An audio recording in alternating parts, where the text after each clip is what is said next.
Bismillahirrahmanirrahim. Assalamualaikum warahmatullahi wabarakatuh.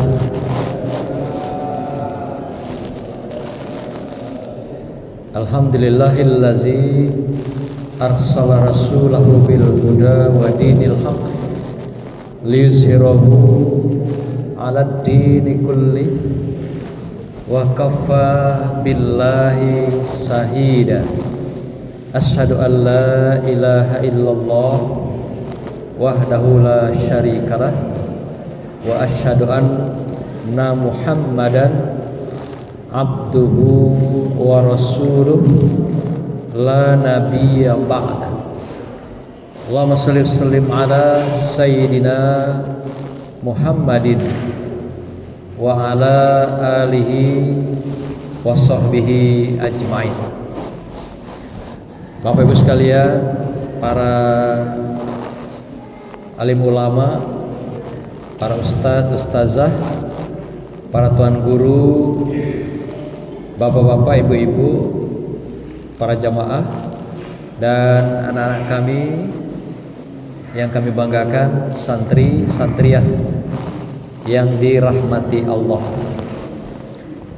Memulai pengajian kita, mari kita awali dengan sama-sama berselawat sekaligus berdoa di dalam selawat ini agar kita diberikan wasilah, diberikan uswah, dan insya Allah diberikan syafaat Rasulullah Sallallahu Alaihi Wasallam dengan kita senantiasa membasahkan lisan kita dengan berselawat kepada Rasulullah Sallallahu Alaihi Wasallam.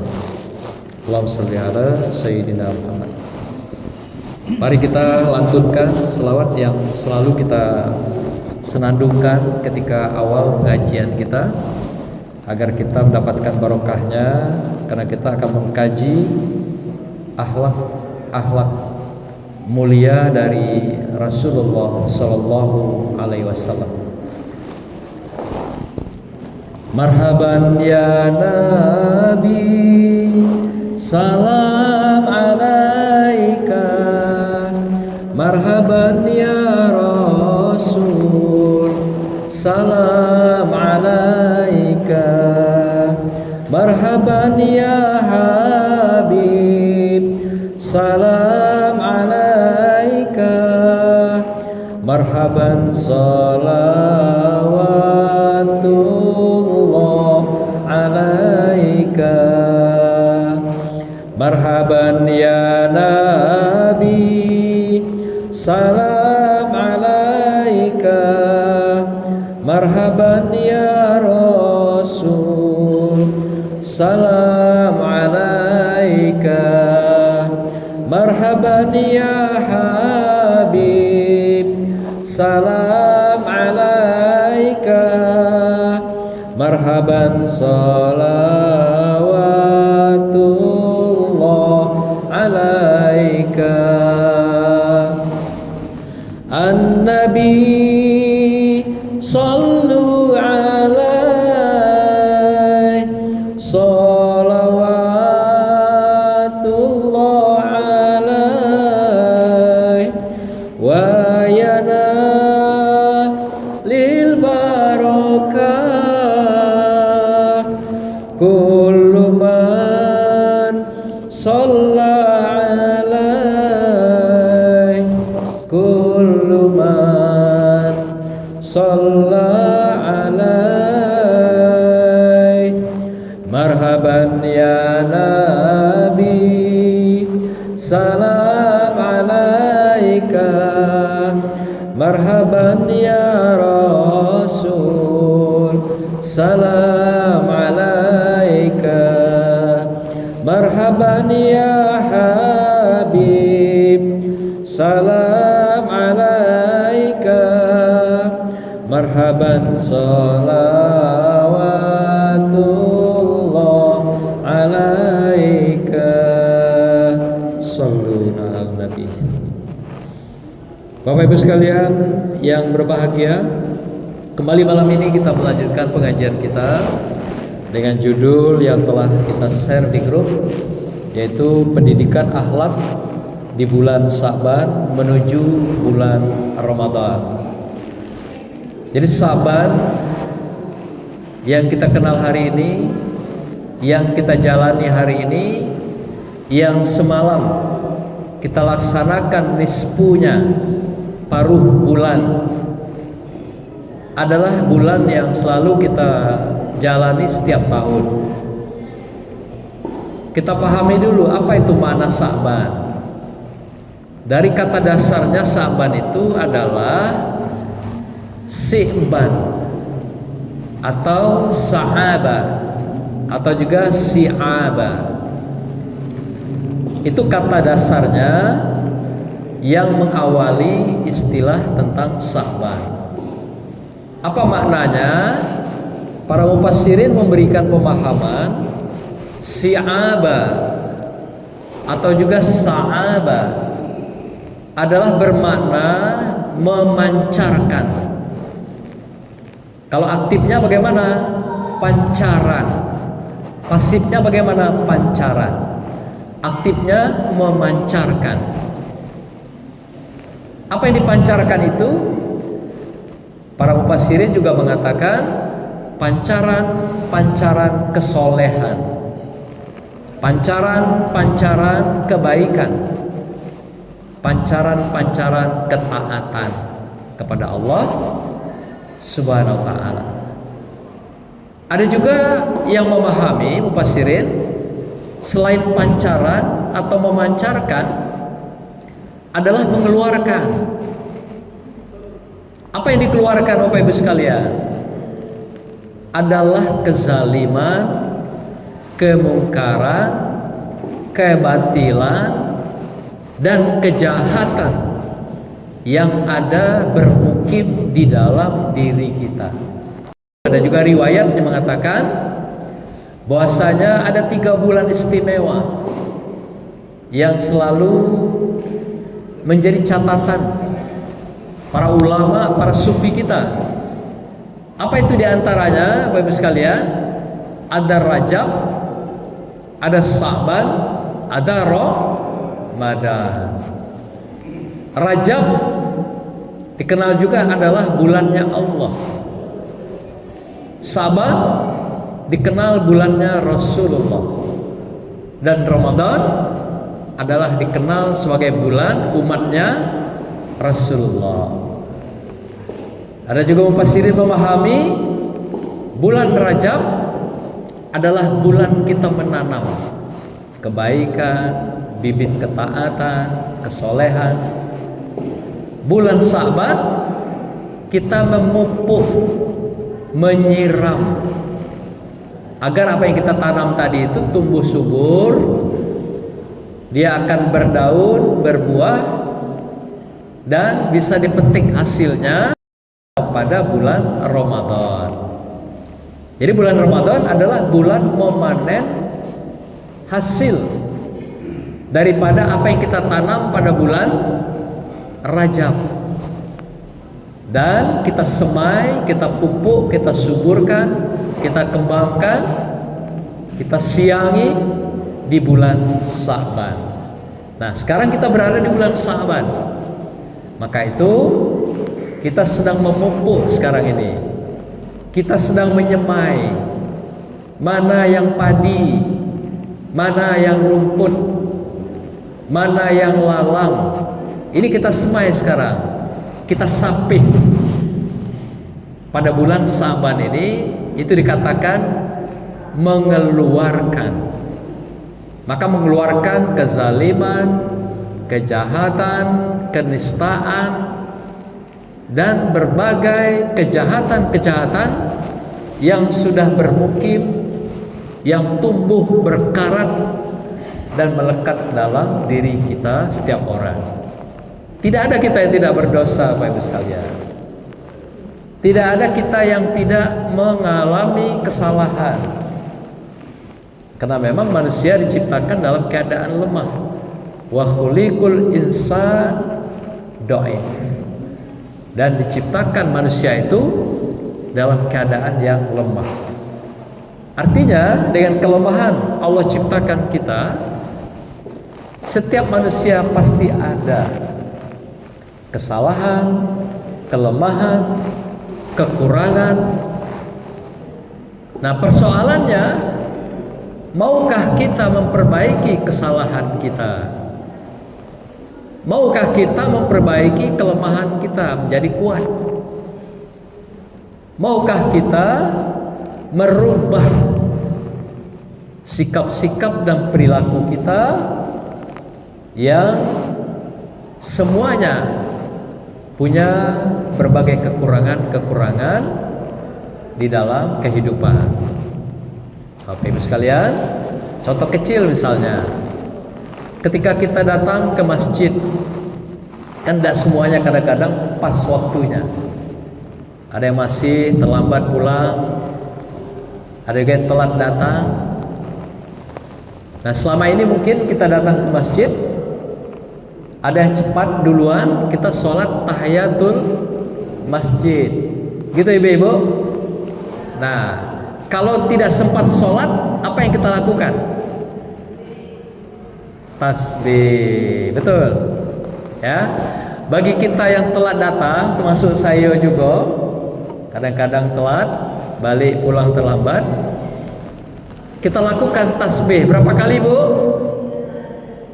Berapa? 4 kali. Bagaimana bunyinya? Subhanallah walhamdulillah wala ilaha illallah wallahu akbar wala haula wala quwata illa billahil aliyil azim. Ayo sekalian, tadi yang terlambat kita tutupi dengan tasbih kita. Tambah lagi 3 kali ya. Subhanallah walhamdulillah wala ilaha illallah wallahu akbar wala haula wala quwata illa billahil aliyil azim. Subhanallah walhamdulillah wala ilaha illallah wallahu akbar wala haula wala quwata illa billahil aliyil azim. Subhanallah walhamdulillah wala ilaha illallah wallahu akbar wala haula wala quwata illa billahil aliyil azim. Alhamdulillah. Jadi kalau kita terlambat ke masjid, itulah tasbih yang kita baca sebanyak 4 kali, Bapak sekalian. Ini salah satu cara kita mengeluarkan apa-apa yang kita lupa, apa-apa yang mungkin kita sengaja, apa-apa yang tidak kita lakukan, yang menjadi sunnah Rasulullah Sallallahu Alaihi Wasallam. Jadi lakukan itu kapanpun kalau Bapak Ibu terlambat datang ke masjid. Itu sebagai satu ungkapan kita sadar bahwasanya kita lemah di hadapan Allah. Bertasbih ketika kita lupa, ketika kita lalai, baik dalam kesengajaan atau juga ketidaksengajaan. Nah, Bapak Ibu sekalian, dalam bulan Sya'ban dikatakan dalam sebuah hadis, Rasulullah mengingatkan kita semua dalam sabdanya yang berbunyi, zalika sahrun yaghfulun nasu anhu baina rajaba wa ramadan wa huwa sahrun turfa'u fihil a'malu ila rabbil alamin. Kata Rasulullah dalam hadisnya yang diriwayatkan oleh An-Nasa'i dalam kitabnya nomor 2357, hadis ini hasan. Maknanya adalah bulan Sa'ban adalah bulan yang manusia lalaikan di antara Rajab dan Ramadan. Nah, banyak sekali kita yang lalai nih, lupa. Kita abaikan, kita lalaikan, kita lupakan. Padahal sudah diingatkan Rasulullah betapa agungnya bulan ini, mulianya bulan ini. Maka itu dikatakan Sa'ban adalah bulannya Rasulullah. Rasulullah ingatkan, manusia sering melalaikan ada satu bulan yang berada antara Rajab dan Ramadan. Ia adalah bulan yang diangkatnya amal-amal semua kita di semesta alam ini oleh Allah Subhanahu wa taala. Nah, ada yang mengatakan mufassirin malam nisfu Sa'ban kemarin amal kita diangkat dan yang lalu ditutup bukunya. Ada yang mengatakan demikian. Ada juga yang tidak mengatakan demikian. Para mufassirin kapan waktunya, tanggalnya, minggunya, harinya tidak diceritakan secara sahih. Al-Quran ada mengatakan pada surah Duhan ayat 3 dan 4, jadi ada satu malam yang sangat dimuliakan Allah. Tapi ada yang mengatakan malam itu adalah malam Lailatul Qadar. Tapi mufassirin juga banyak memberikan pemahaman malam mulia itu adalah malam nisfu Sa'ban. Ada dua pandangan berbeda. Kita tidak perlu terjebak dalam perbedaan itu. Yang jelas ada mufassirin mengatakan malam yang dimaksud dengan malam diangkatnya amal-amal kita, kesolehan, kezaliman, kejahatan, atau juga ketaatan kita pada Allah pada malam nisfu Sa'ban. Allah menggantikan buku yang baru pada malam nisfu Sa'ban itu. Jadi buku yang lama diambil, ditarik oleh Allah pembukuannya, kemudian Allah berikan buku yang baru, diberikan lagi pada Raqib dan Atid, malaikat yang mencatat amal perbuatan kita. Jadi bukunya ditutup pada malam nisfu Sa'ban. Ada yang mengatakan demikian. Nah, kalau melihat dari hadis Rasulullah ini, dia juga tidak mengatakan kapan waktunya, tanggalnya, tidak. Tapi dia katakan ada di antara bulan Rajab dan Ramadan yang diabaikan, dilalaikan manusia. Padahal bulan itu sangat-sangat bersejarah, sangat-sangat bermakna bagi hidup manusia. Karena pada bulan Rajab kita diberikan catatan-catatan baru, buku kosong, buku yang masih putih untuk setahun kita ke depan. Kalau kita dipanjangkan sampai tahun depan, atau kita dipanjangkan sampai setidaknya bulan Ramadan.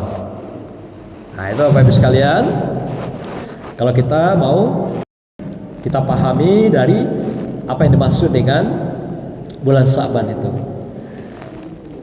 Dalam sebuah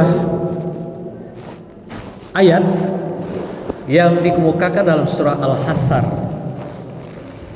ada 3 makna yang dapat diambil di sana, yang berbunyi wal tanzur nafsum ma qaddamat liqad, dan hendaklah setiap kamu pribadi melakukan persiapan, perencanaan untuk masa depannya. Menurut At-Tabari mengatakan liqad, masa depan itu yang jangka pendeknya adalah ketika kita di bulan Sa'ban memasuki bulan Ramadan. Ini yang kita harus punya perencanaan, kata At-Tabari. Jami'ut Tafsirul Quran. Jadi kita harus punya persiapan katanya, punya rencana untuk jangka pendeknya apa? Memasuki bulan suci Ramadan yang akan kita lewati 14 hari lagi ke depan.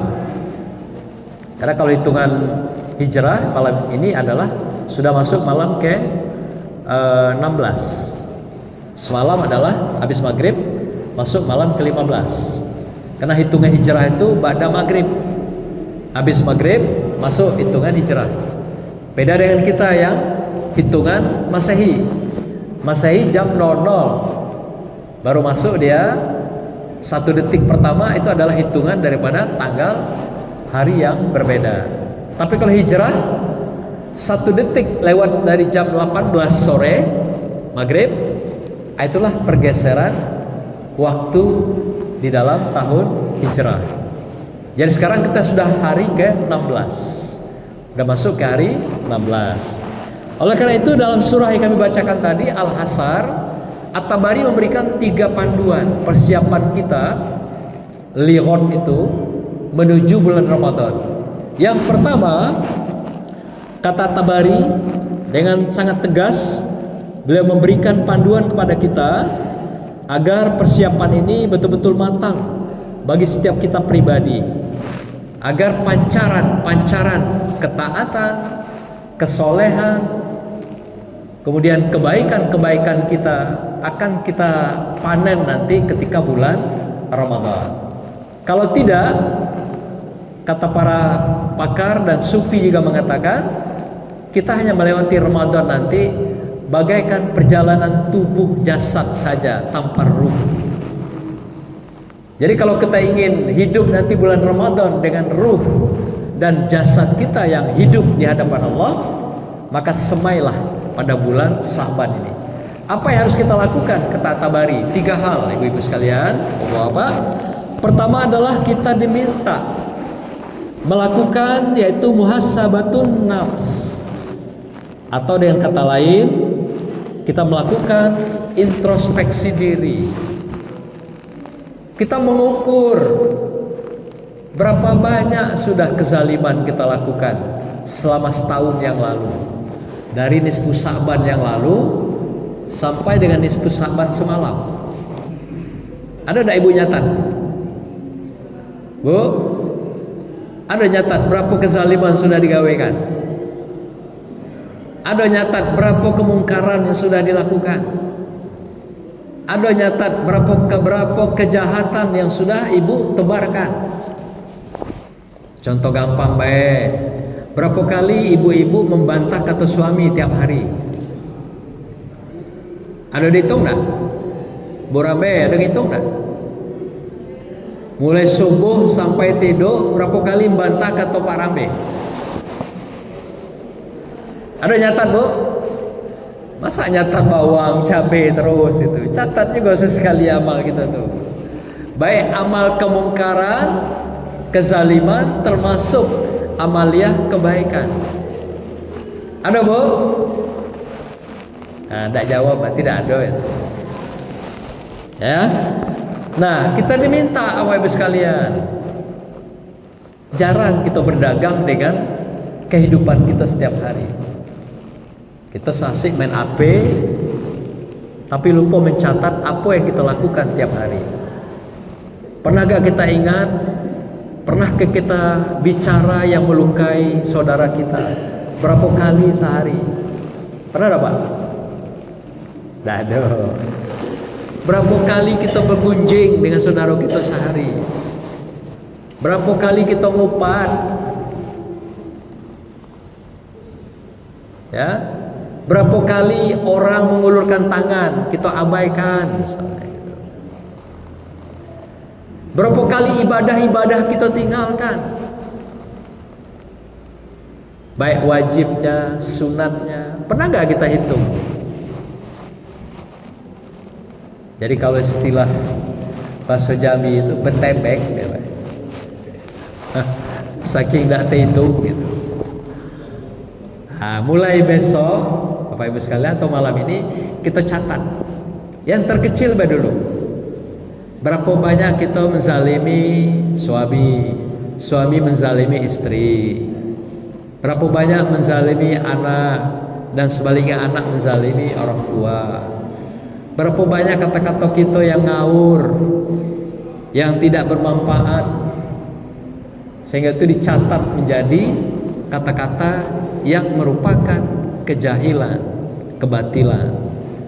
Berapa banyak kita ngupat, berapa banyak kita berghibah, bergunjing tiap hari. Maka itu Rasulullah mengingatkan, setiap kita melakukan kezaliman, kemungkaran, kebatilan, kejahatan, satu tutupi dengan 10 kebaikan. Nah, kadang kita lupa ya. Ya Bu, lupa kadang ya. Sudah ngomel tentang suami, lupa. Nah, maka itu ketika lupa, segeralah beristighfar. Ya, ayo kita istighfar. Seperti apa bunyinya? Astaghfirullah Rabbal baraya, astaghfirullah minal khotoya. Minimal 10 kali kalau ucapan. Tapi kalau perbuatan, lakukan dengan perbuatan juga kebaikan 10 kali. Kapanpun kita lakukan penyimpangan, kapanpun kita lakukan kezaliman, baik sadar maupun tidak sadar. Maka itu sunnah Rasulullah dan sahabat juga. Setiap hari jangan lupa beristighfar. Kadang-kadang kita ada lupa bergunjing, lupa ngupat kawan, lupa ngupat saudara, lupa juga kadang dalam keadaan marah, emosi, dan kejahatan-kejahatan kecil lainnya. Maka itu Rasulullah mensunahkan pada kita setiap hari istighfarlah minimal 100 kali. Para sahabat minimal ada yang 70, ada yang sampai ribuan. Para sufi sepanjang malam itu kerjanya adalah istighfar, berzikir setiap malam sampai waktu subuh. Kalau kita mau belajar pada para sufi yang melahirkan mazhab-mazhab kayak Imam Syafi'i. Imam Syafi'i itu kalau sudah Isya dia duduk zikir sampai subuh, itu air wudhunya tidak batal. Bayangkan bagaimana dia duduknya, begitu tumak ninah itu mantapnya. Berarti tidak pernah kentut, tidak pernah terlelap, duduk bersilo sampai waktu subuh. Subhanallah, tidak telat gitu ngikutnya ya. Habis Isya itu, begitulah mereka menunjukkan tawaduknya kepada Allah Subhanahu wa ta'ala. Nah, kita malam-malam kadang menikmati bukan untuk berziarah, berzikir, bukan untuk ketaatan, ibadah dan sebagainya, malah kadang-kadang bermain medsos sampai tengah malam, atau tidur yang panjang, ya, tidur habis Isya bablas sampai azan terdengar. Yang kedua, ibu-ibu, apalagi pesan Tabari yang merupakan sunnah Rasulullah yang dilakukan di dalam bulan Sa'ban. Yang pertama tadi adalah muhasabah. Yang kedua, beliau memberikan jalan pada kita dari ayat Al-Hasr tadi adalah al-afu was-saffu. Apa maksudnya? Yaitu Sa'ban mengajarkan kita untuk saling mengikhlaskan, meminta maaf dan memaafkan. Itu dulu kuncinya. Jadi kalau kita sudah tadi ngitung ya, berapa kekuatan kita, berapa kemampuan kita modal untuk masuk Ramadan, dan perbanyaklah istighfar. Yang kedua, At-Tabari mengingatkan agar kita bersikap ikhlas, melatih keikhlasan itu, minta maaf dan memaafkan. Yang istri minta maaflah pada suami, suami pun maafkanlah istrinya dengan keikhlasan. anak pada orang tua pun mengikhlaskan anaknya, jiran, saudara, keluarga dekat, jauh. Nah, terlebih sekarang kan gampang dengan media sosial, kita bisa berkirim pesan dari jauh, dan juga tentunya kita minta ridho kedua orang tua kita. Kalau masih hidup mereka, doakan mereka. Dimanapun dan kapanpun kesempatan kita beribadah dan taat pada Allah. Kalau mereka sudah wafat, ziarahi kubur makamnya.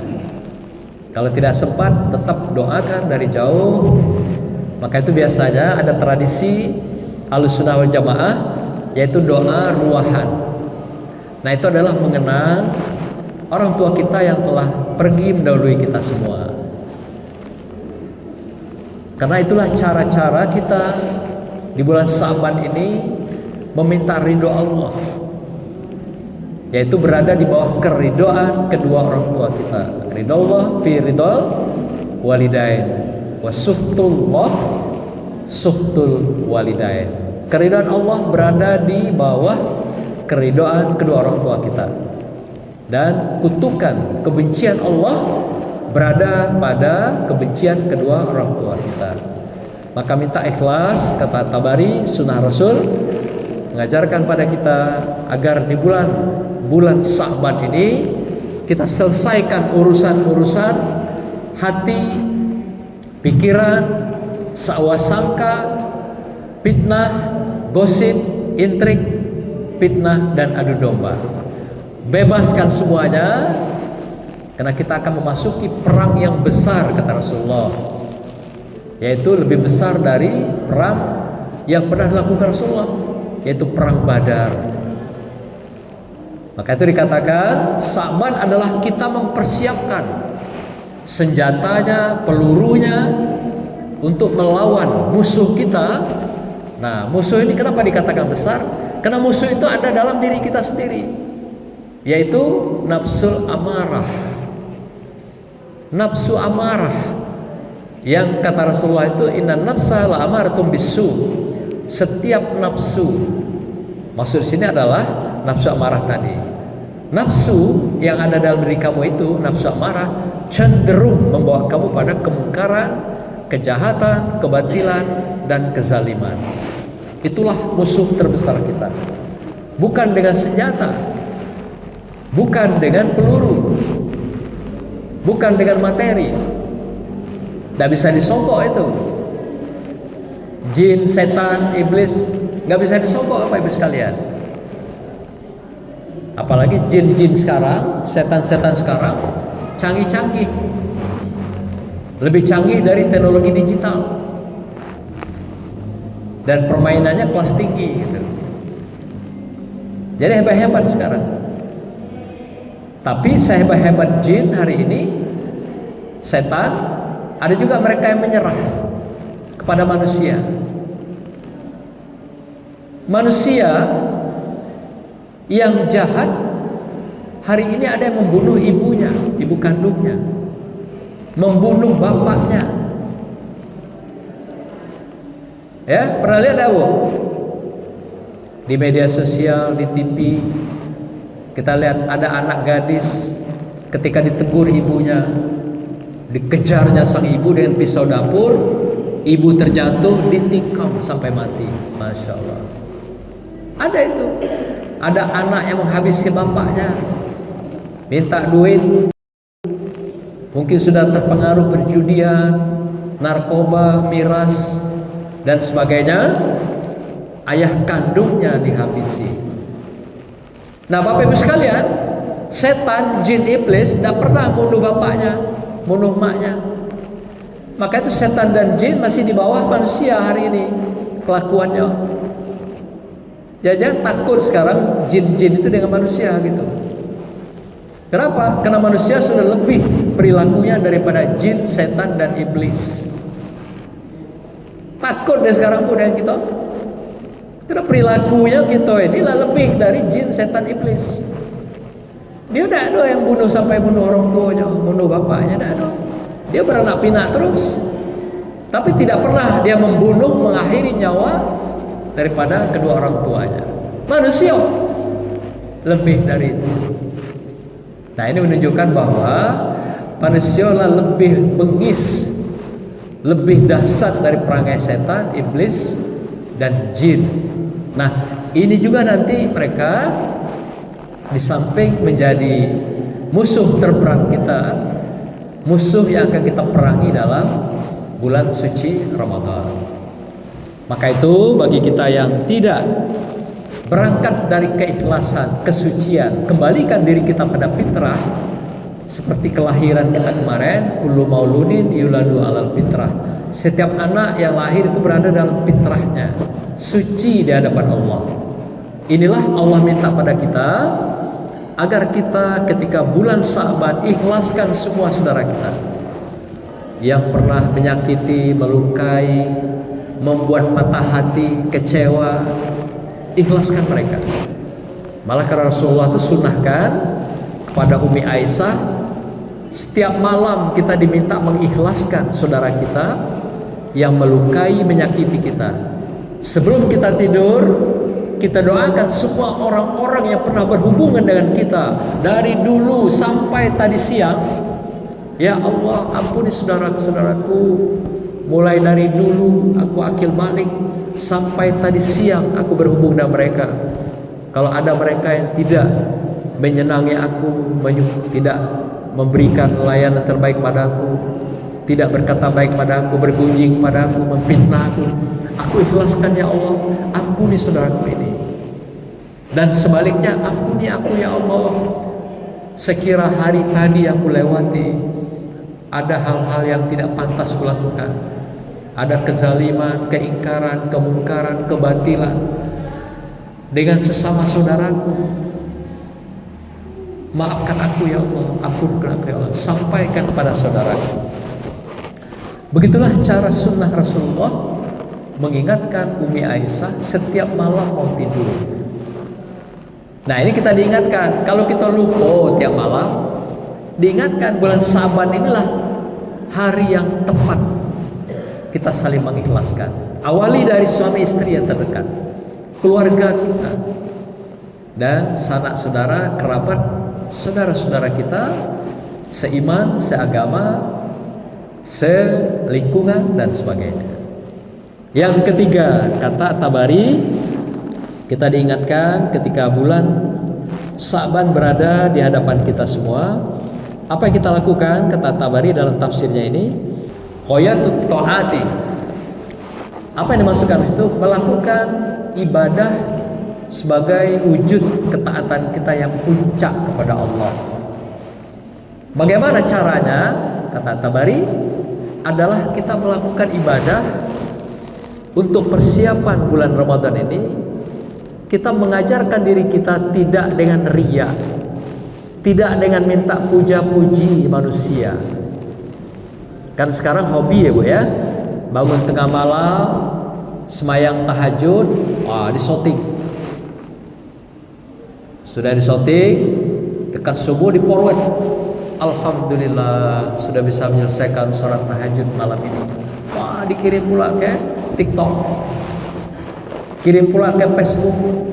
Itu namanya riya, pamer ibadah kepada makhluk atau manusia. Itu bukan malah dapatkan pahala, tapi justru apa yang kita kerjakan tidak mendapatkan fadilah apa-apa.